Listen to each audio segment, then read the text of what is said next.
Hello friends, स्वागत है आप सभी का आपके चैनल काबिल बना दो विद सिविकल एम लर्निंग एंड शेयरिंग। आज मैं लाया हूँ कक्षा 12 भूगोल का अध्याय दूसरा का जनसंख्या वितरण घनत्व और वृद्धि।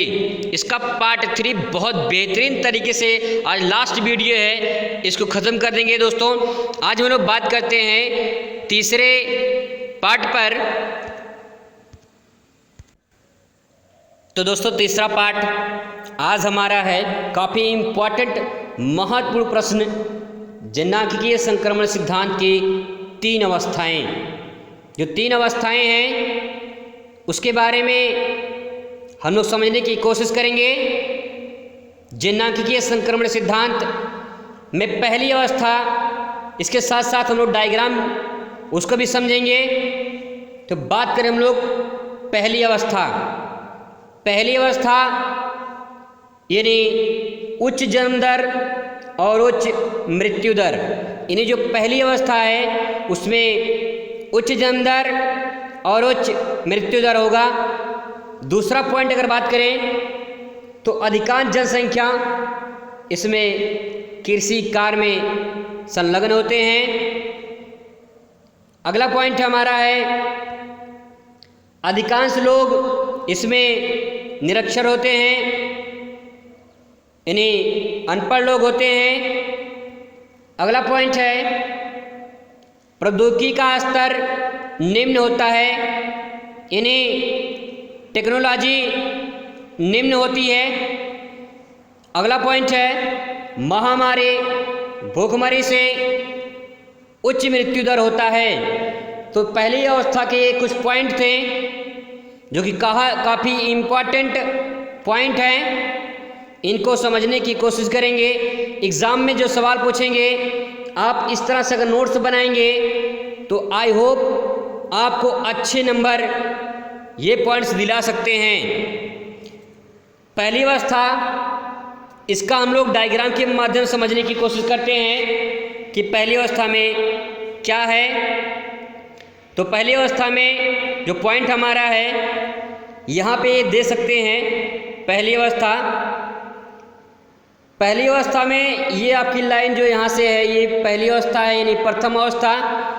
प्रथम अवस्था में जो पॉइंट कहा गया था उसमें ये था कि इसमें उच्च जन्म दर और उच्च मृत्यु दर है। तो यहाँ पे आप देखेंगे इस वाले फिगर में, यहाँ पे जो ऊपर वाली लाइन है, यहाँ पे इस वाली लाइन को देखिए, यहाँ पे यानी ऊपर वाली लाइन जन्म दर की है और नीचे वाली लाइन मृत्यु दर की है।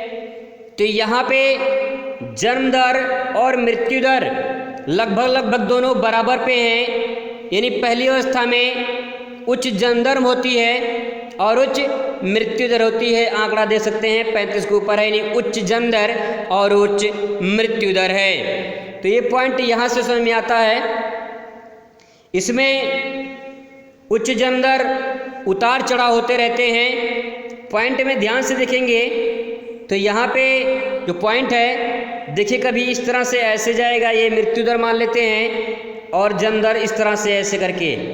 तो ये पॉइंट आपका यहीं पे ये इंडिकेट किया गया है, ठीक है। तो ये जन्म दर और मृत्यु दर पहली अवस्था में, यानी पहली अवस्था में उच्च जन्म दर और उच्च मृत्यु दर। एग्जाम में जो वो सवाल पूछेगा वो ऐसे सवाल पूछेगा कि पहली अवस्था में जनांकीय संक्रमण सिद्धांत की पहली अवस्था बताइए। तो पहली अवस्था में उच्च जन्म दर और उच्च मृत्यु दर है। बात करें अब दूसरी अवस्था के, तो दूसरी अवस्था जो है वो है शुरू में जन्म दर उच्च होती है, पहला पॉइंट, परंतु समय के साथ इसमें गिरावट आती है। दूसरा पॉइंट है स्वास्थ्य स्वच्छता अच्छी होने के कारण यहाँ मृत्यु दर जन्म दर की तुलना में अधिक तेजी से गिरावट आती है। परिभाषा यहाँ पढ़ लिए हैं, इसी परिभाषा के माध्यम से दूसरा समझने की कोशिश करते हैं और इसको अच्छे से देखते हैं तो यहाँ पे समझ में आएगा पॉइंट हमको। तो पॉइंट ये है, दूसरे पॉइंट में यहाँ पे देखेंगे लिखा है शुरू में जन्म दर उच्च होती है, तो यहाँ पे देखिए जन्म दर उच्च है, शुरू में। इसके बाद समय के साथ साथ गिरावट आती है, समय के साथ साथ गिरावट आती है।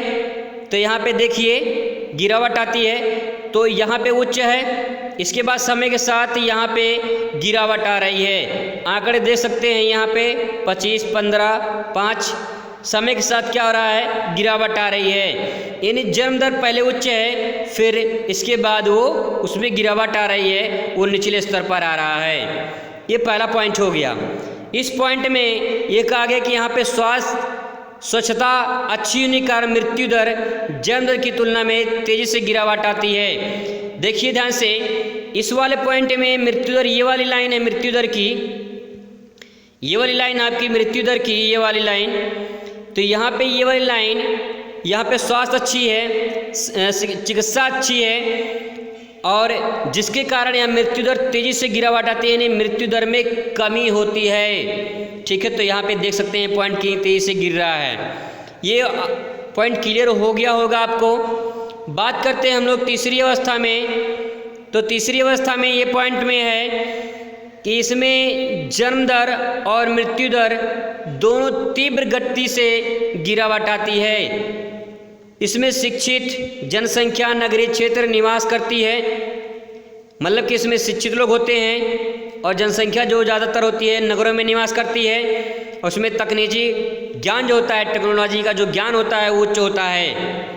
तो पॉइंट को देखते हैं, यहाँ पे समझने की कोशिश करते हैं। इस वाले पॉइंट में आप देखेंगे कि यहाँ पे निम्न उतार चढ़ाव दिख रहा है, और इस वाले एरिया मैंने कुछ देशों का नाम लिखा है जो वर्तमान में देश स्थिति में आ सकते हैं। कभी कभी एग्जाम में पूछ सकता है कि द्वितीय अवस्था में कौन कौन से देश आते हैं, तो नाम होगा आपका पेरू, श्रीलंका, केन्या।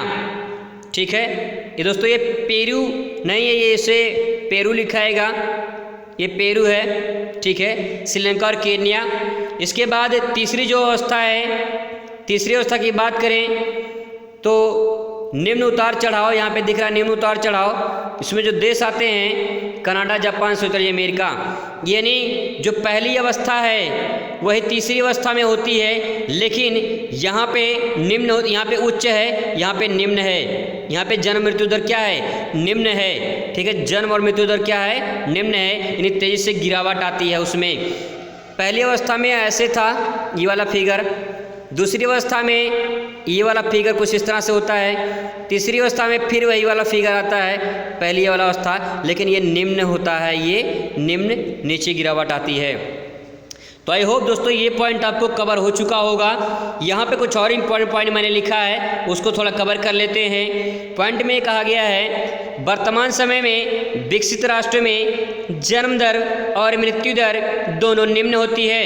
तात्पर्य यह है कि जो विकसित देश हैं उनमें जन्म दर और मृत्यु दर क्या होती है, निम्न होती है। जन्म दर मृत्यु दर क्या होती है, निम्न होती है। अगला पॉइंट अगर बात करें हम लोग, तो अगला पॉइंट ये होगा कि विकासशील राष्ट्रों में जस्ट उसका उल्टा है। विकासशील राष्ट्रों में, विकासशील देशों में जनसंख्या वृद्धि, जनसंख्या की मृत्यु दर जो वो घट रही है, लेकिन जन्म दर अभी कंट्रोल में नहीं है, जिससे जनसंख्या तीव्र गति से वृद्धि हो रही है। तो कुछ पॉइंट है जो काफ़ी इम्पॉर्टेंट है दोस्तों। यहाँ पे आप इसका एक इजी नोट्स तैयार कर सकते हैं। मैंने बहुत ही पॉइंट इसमें कलेक्ट करके इकट्ठा किया है, आप इसे एक नोट्स तैयार कर सकते हैं और अपने एग्ज़ाम में अच्छे परसेंटेज से नंबर से पास हो सकते हैं। आई होप आपको वीडियो पसंद आएगा। आपसे मुलाकात होगी अगले चैप्टर में। तब तक के लिए दोस्तों खुश रहिए, मस्त रहिए और पढ़ाई में व्यस्त रहिए। धन्यवाद।